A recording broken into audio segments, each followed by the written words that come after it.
Welcome. This is our 25th episode of Prodigy Search Presents, and it's a tremendous honor to have a longtime friend, a superstar in our industry, Michele Kajiwara, who is affectionately known as Kaj, I guess, more than anything, right? I mean, I had to look up phonetically, make sure I'm going to pronounce your name last time, because I always call you Kaj. I think everybody calls you Kaj, and I hope that's all right. I don't want to, that's the affectionate term.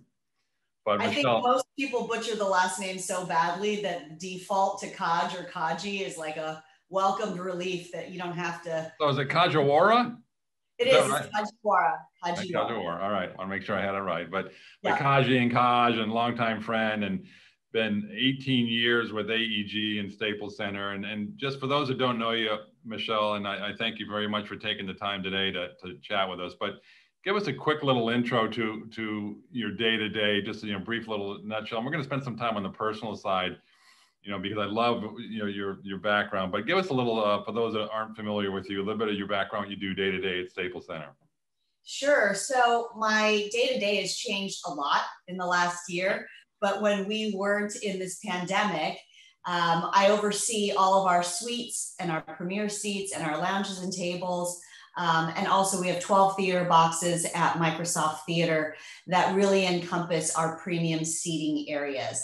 This is inventory in Staples Center that falls outside of what the teams control. So this has access to everything that comes through our building. So we partner with the Lakers, the Clippers, the Kings, the Sparks as our anchor tenants. And beyond that, all of the promoters and shows and award shows that come through. So it is quite a lot. And with Microsoft Theater as well, that provides an additional layer of programming and opportunity for people to have a multi-year contract. So that sort of encompasses what I used to do in premium, which is sell, service, analyze, and manage all of that inventory and all of the members that are part of that community. And then beyond that, during COVID, our events team that has, I want to say 16 event suites, plus the Hyde Lounge, plus programming within LA Live and some of the special packages that we sell in Microsoft Theater.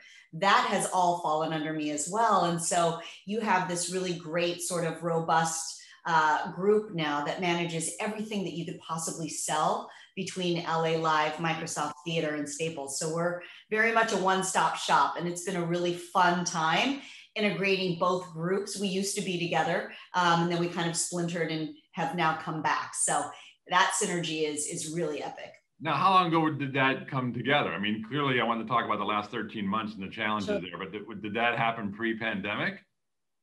That happened during the pandemic. Okay. So really fortunate that we had some downtime to blend our groups with the culture, the branding, the messaging, the protocols and processes and everything else. And, at the expense of some of my very esteemed colleagues, right? We've had to make some transitions during this time. And so this was one of them that, that has happened in the last year that luckily, for the process, not for the people necessarily, but for the process, we've been able to take this sort of off season and really develop what this integration is going to look like. And if we were in season and having games, I think it would have been more challenging, and the intention and the time that we could put behind it has been really extra special. I want to come back in a second because I want to talk to you, because I know I'd heard you, I think you and I, or perhaps I heard it or read it somewhere else, that it's busier, you've been busier during the pandemic than before the pandemic. And I want to talk about that in a second, but you recently reopened Staples Center. I think it was last week, and this is going to after 400 days. I know. So tell me a little bit about the prep. I mean, obviously everybody's been waiting for it. It's been opening up across the industry, which has been great, a little bit here and there, but tell me a little bit about the reopen. It was last week. You had, I think, Lakers, Celtics, and then I think came in after that. But I mean, in a nutshell, the planning behind that, and I'm sure it was contingent plan after contingent plan over the last 13 months. But Yeah. So it's funny. We have this ongoing document that has, Manny, who Jacobo has been keeping for us. And I think we were on version 15, and I'm like, stop calling them versions. They're just edits now. And they are going to come fast and furious. And it's not even like a new version. It's just, there's so many things that are changing on the fly that, that we just have to keep up with. And that's been really fun, but, also challenging in that in real time, things are just constantly evolving. Right. And our partners and the county and the state and all of the messaging around, how we need to safely reopen the building.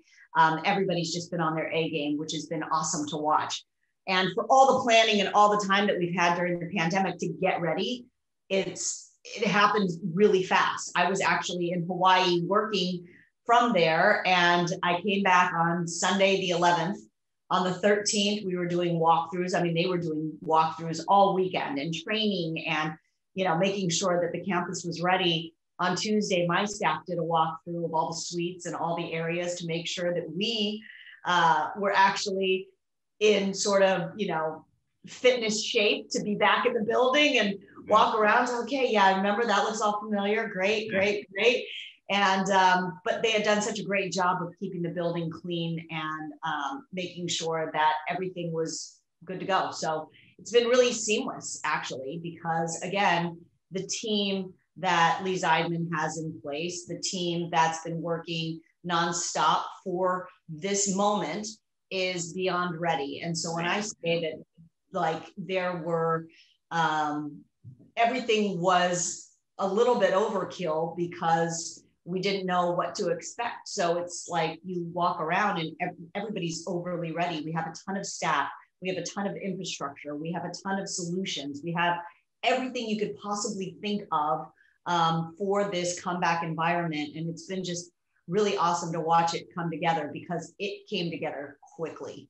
And I believe we're going to continue accelerating through this process.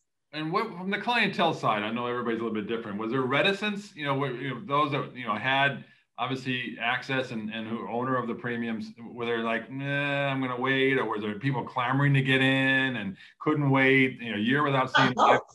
Yeah, you do. You have both. Half of our members are, I'm going to wait. Let's see how this plays out. I'm still waiting for my second vaccine, or I didn't have enough time to get my COVID test.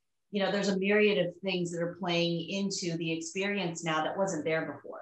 And so everybody has to take into account that this isn't necessarily what the premium experience was prior to the pandemic. This is an abbreviated season where we're handling things differently. So you have to put a different lens on for how you're interpreting this whole experience and recognize that it's different. There's a lot of things that you have to do differently to be able to enter the building. And the experience once you're even in the building is unique. So it's a different communication. And so we're overkilling the communication as well. So people don't show up thinking like, oh, this is just going to be everything. It's going to pick up where I left off. Yeah. It is different. And then you've got some members that are a little reticent to come back and are being patient and cautious. And then you have another group of members that are excited and can't wait to get back in the building and don't care what the experience is, just are super gung-ho about watching live events again. So it's a bit of a combination, but the slow roll, I think, is allowing everybody the opportunity to get their head around what this actually is. Right. Because even for me being in the building and walking around to a reduced capacity, it's different. Yeah. It's really, really different. And again, we talked about, you most have been working from home. Most of us, or, globally been working from home, but getting back into your facility where you're walking with the clients and so forth. I want to talk a little bit about some personal side, but to the pandemic real quick, because we could spend hours on this. As I mentioned, you had said that you were perhaps busier during the last 12, 13 months than you were pre-pandemic. And maybe that's because you get into a routine and you got your team and you're clicking.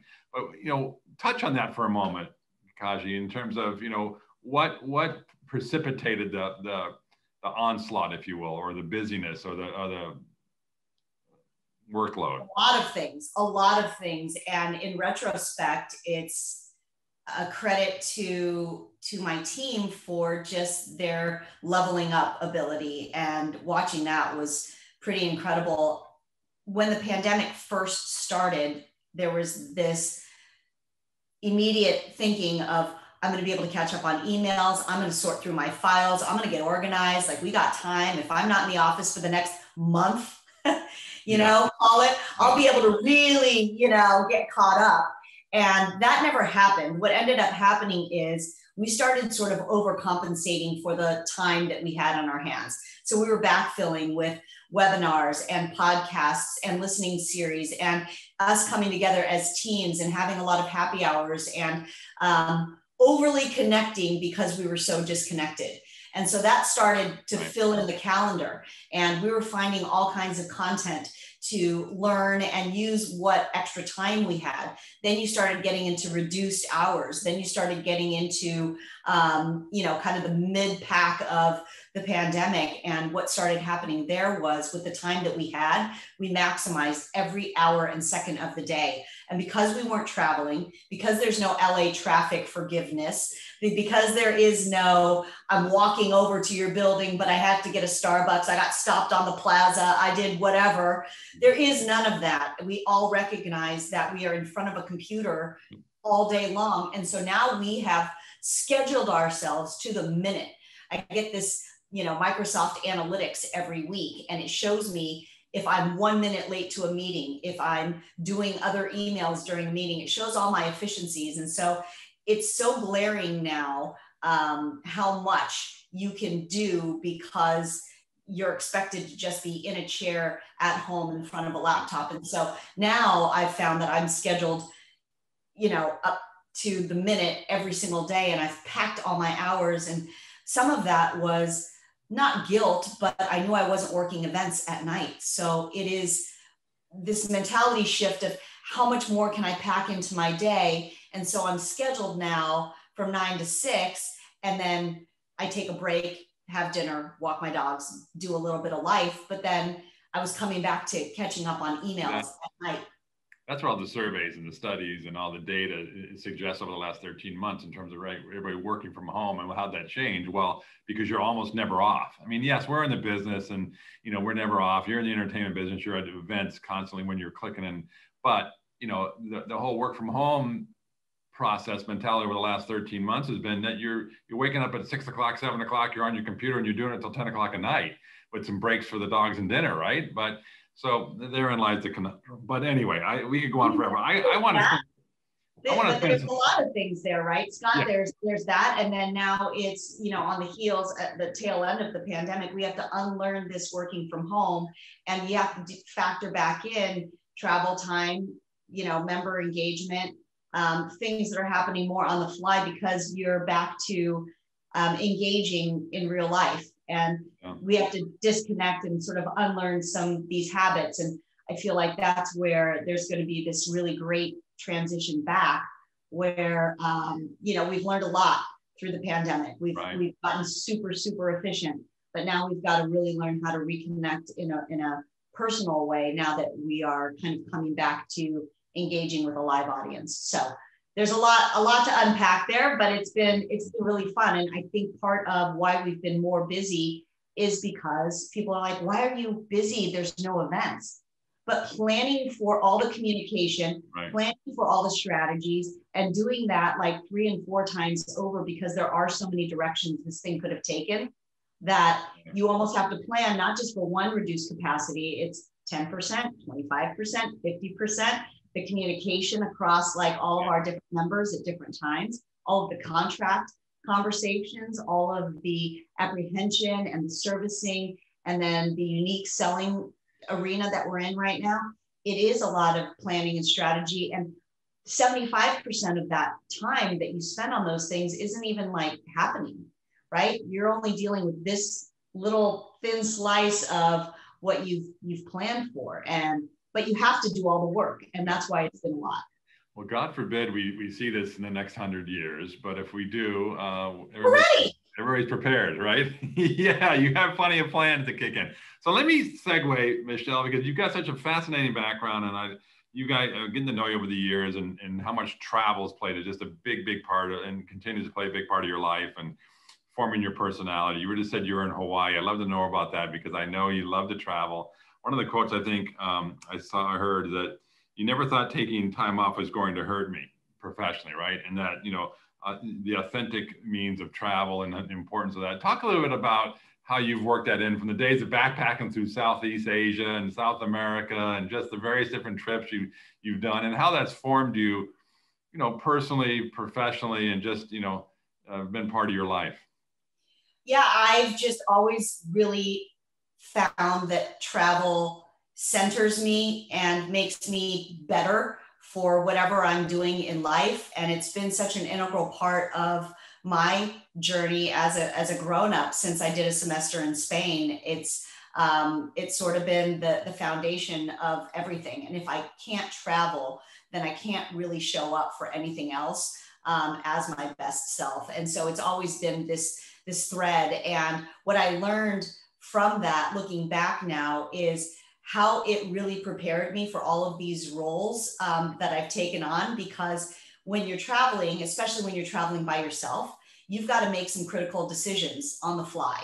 You have to make decisions that not just impact you, but could impact this journey that you're on. And so you are budgeting constantly when you're backpacking. You're on a really shoestring budget, but you're budgeting, you're outside of your comfort zone. You are culturally immersed in a lot of different ways and with a lot of different people that give you not just a tolerance, but an appreciation for all of the different, for lack of a better word, again, cultures that you're going to be experiencing. And in my job in AEG, I can't tell you how that just fits into all of the people that I get to spend time with. And being able to sit across from someone and understand their culture a little bit creates so many connection points and really gives you and gives them more of an appreciation for this global perspective that we share. So that's a part of it. But like just being able to navigate all of the different routes that you could take and how each decision that you make to go down a certain path can influence a lot of different things. And those choices help me, I think, be more informed as a grown-up and as a professional. And I never thought travel was just a very selfish thing, but it has informed my everything. Love that. So backpacking in Southeast Asia by yourself? Yeah, so I took a gap year between living in New York and coming back to California. I went to, I think I went to South America first. So I went to South America. I threw all my stuff in storage and I sublet my closet sized room in Gramercy. And I left with a backpack, and I, for 2.5 months, just didn't look back. And I had, a friend of mine travel with me for a little bit. My mom and brother came out for a little part of it, but for the most part, I was alone. And Scott, the weirdest thing is that all of that backpacking, so for 2.5 months, you're just out doing your own thing. You're at dinners.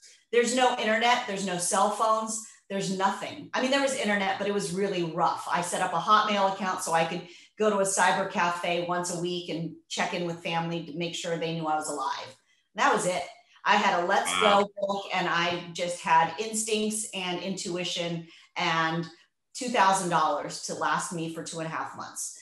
And it did. And it was rich and beautiful, and the simplicity of only being able to choose clothes that fit in that backpack and only be able to do things that fill your soul and that you want to explore because you can. Those kinds of freedoms are so limitless when you're just on the road. And it was a really special time. So I did that for 2.5 months. And then I came back to New York and I temped for a little bit, made a little bit more money. And then I went to Southeast Asia for another 2.5 months. And so that gap year and that travel time being by myself, believe it or not, has, I believe, equipped me for this pandemic, because I shut it down.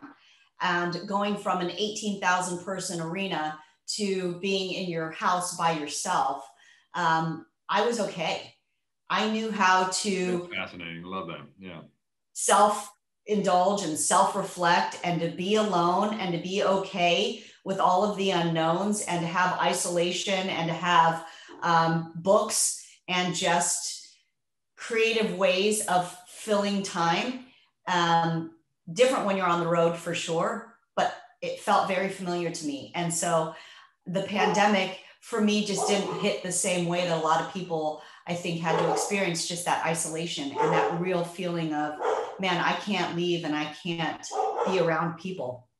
Oh, that's fascinating. And again, I know you talked about it, and you said, I think one of your comments I heard you say somewhere that I read, that, you know, you take vacations and freely, and do so unapologetically, because it helps, I'm sure, form you, and we got to step away a little bit. I'm looking forward to a trip I'm making for the first time in the last 13 months. I'm going another month going down to Aruba, because I just want to get away. I just want to, you know, Nice. free up the brain and sit on a beach. And but how important that is, and you've weaved that through your life for many years, and even talk about your staff in terms of making sure that they're taking their time and getting their travel in. And you talked about, I know, meditation and health and wellness, and how that permeates, and not only across your life, but how you really implement it into your staff. I'd love to learn more about how you integrate that, and where that meaning comes from, your leadership.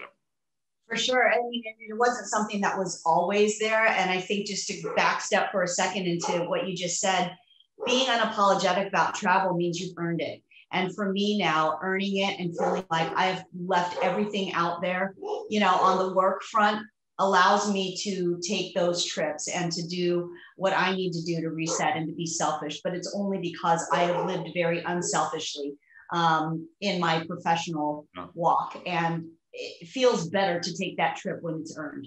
And I do still work while I'm traveling, but that just is a personal decision, because I don't want to come back to a complete avalanche of work emails, and I want to be informed. But you've got to figure out what that harmony looks like for you. And that's why I believe in unapologetically and very transparently taking time for myself. And I don't think anybody could dispute that.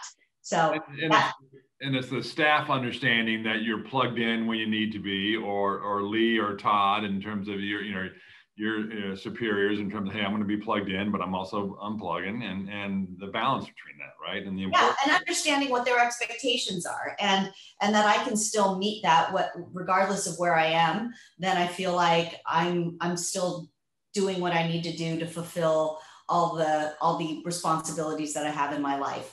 And I don't think about work. Sometimes it can be a little bit burdensome, for sure.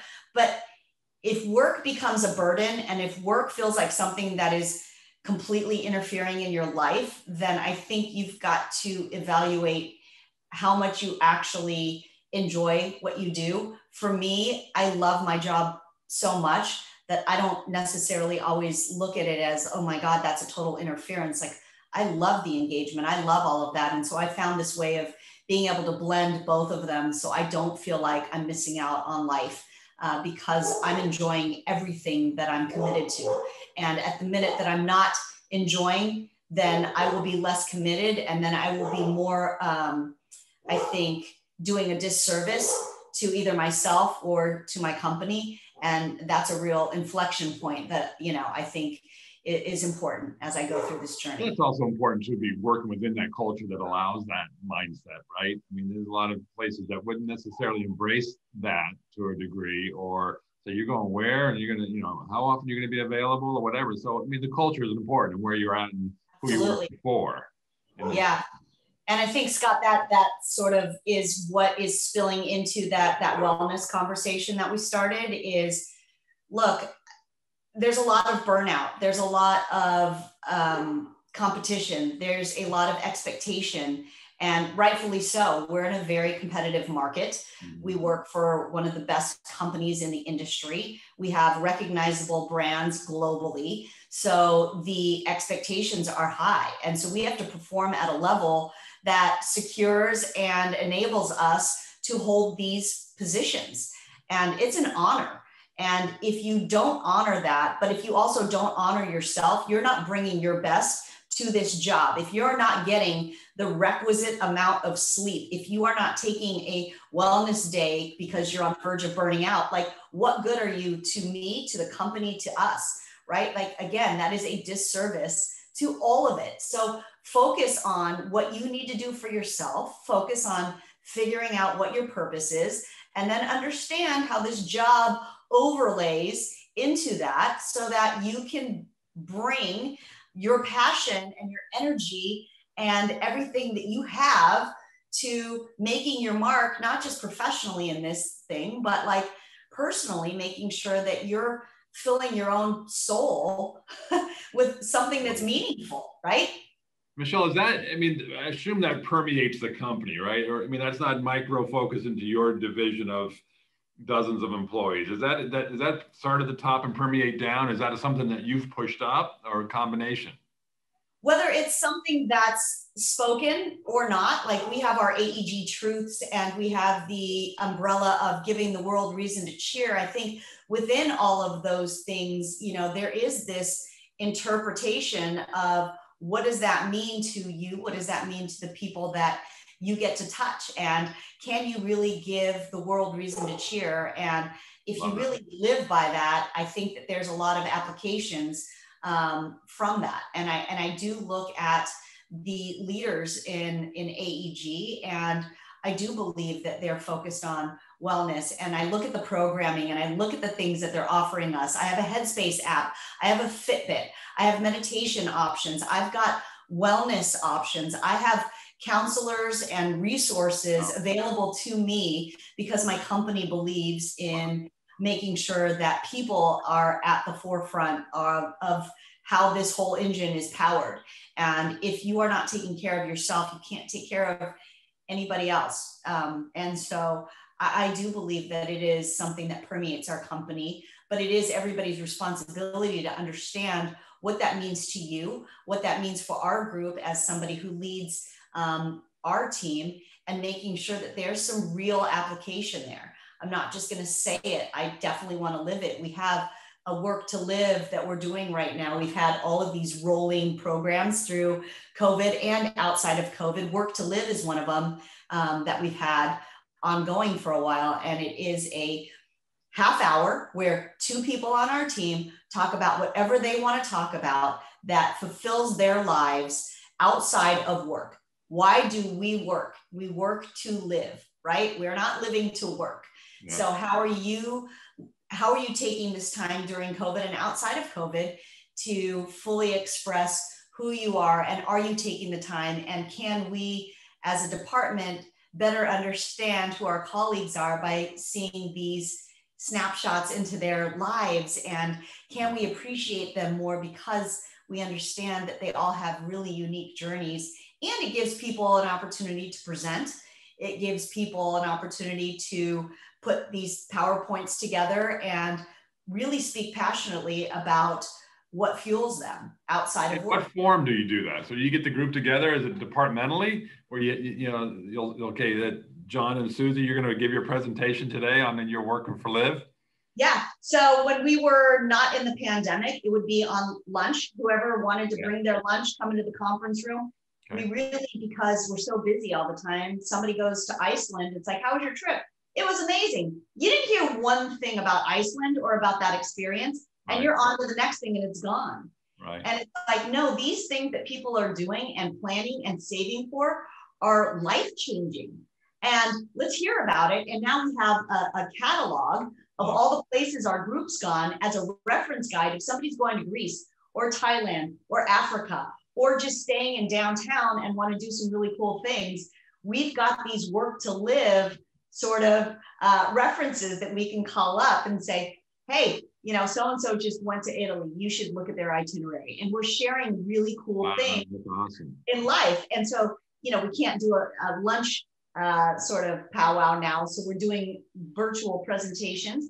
So two people, 15 minutes each on Wednesday mornings at 9 o'clock are sharing what they've been doing during COVID. And it is awesome. That's unbelievable. That's stories and sharing. And now people are like, give me that recipe, dude. Where'd you get that, pop-up garden? How'd you do this? And so we're all just continuing to really riff off of each other in a cool way where you're like, oh my God, you did what?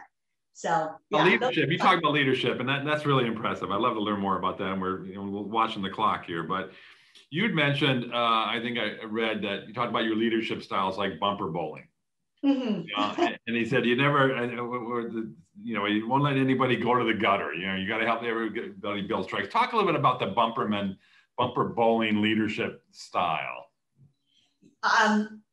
It was kind of the best sports analogy I could come up with, where you let people throw that ball however they can and however they express themselves, right? You see a lot of different techniques in the bowling alley, but I think that's people's expression, and the way that they want to go up and approach taking their shot is unique to that individual. So I never want to take that away. Take your shot, throw that ball, go for a strike. We want strikes all the time. How you get there is going to be different. And as a leader, my job, I believe, is to just be those bumpers in the lane. So if somebody is actually really off, I'm going to a little more aggressively push them back into the center of the lane. But a lot of times, and most of the time, people just need a gentle pushback. People just need a little bit of coverage to make sure that they line up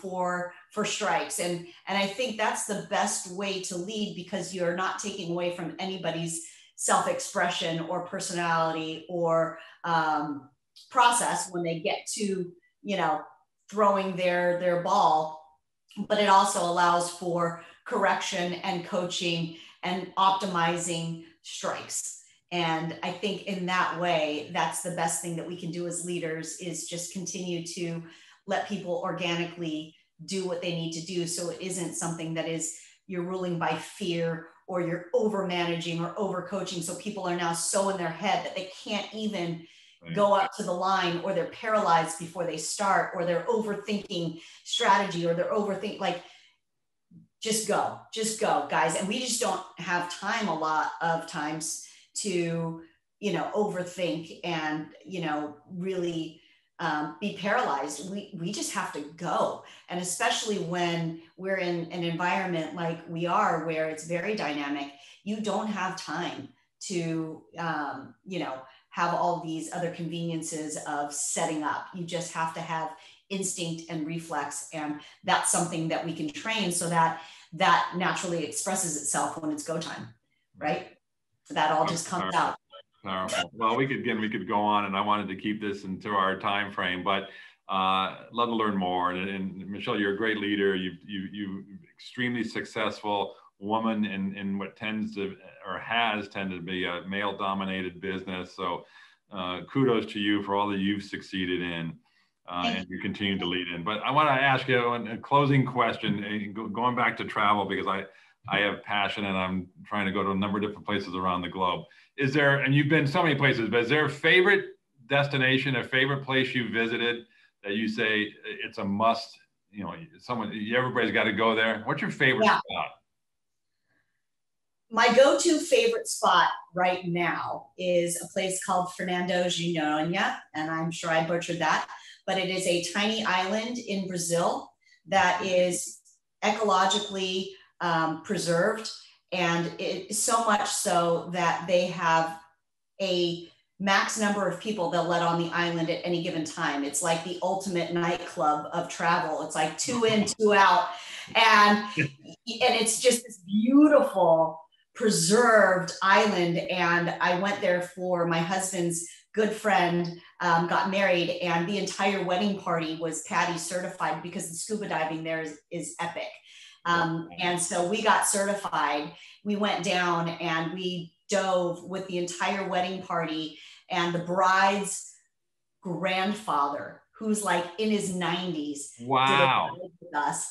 And we just saw the most incredible underwater and aquatic life. It was just surreal. And this island is so just natural and just overflowing with beauty and so well preserved and so not overdeveloped. You didn't see one chain, not one. And I will say that's my favorite destination as of right now. My favorite destination used to be a place called Hoi An on the coast of Vietnam. And it was just this teeny tiny seaside village where there was one thatched umbrella on the entire stretch of beach. There was nothing developed there. It was all canals and overwater bridges and illuminated solely by lanterns. And it was just this magic place.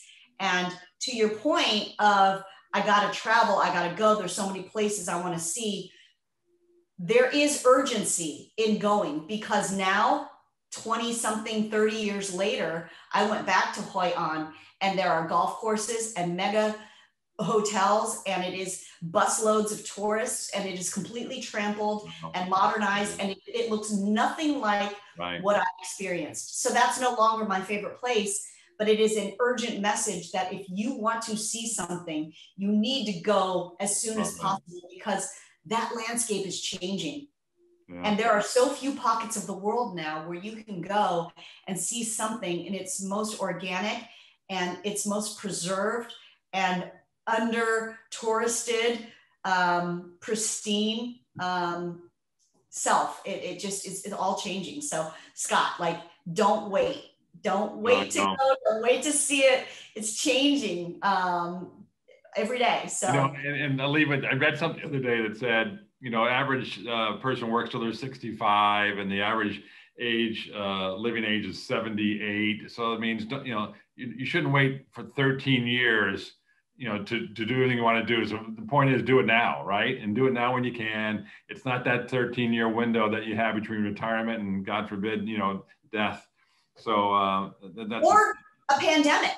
I smashed in so much travel at the beginning of 2020. And I'm so glad I did. I was like, I shouldn't, oh my God, I can't go again. I can't do this. I can't do that. Yes, you can.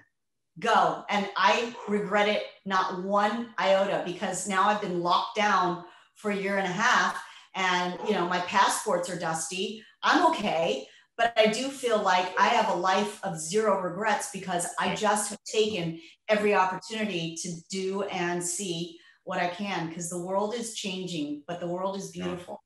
And we got to go see it and experience it. Roger, you're the best. I mean, we could go on for hours just because you're so fun. You're so fascinating. Are we done? You're so brilliant. Well, I want to keep everybody on, I know you're busy. Okay. You got other games to get to and people to get into buildings and everything, but thank you so much for your time, and congrats on all your success and all that you've done, and your great leadership and all you provide for your people, and wish you health, safety, and this too shall pass, and we'll get 100% into the buildings very, very soon. So yeah, for sure, Scott. Always great hanging out with you. Thanks for this. Thanks so much. All right.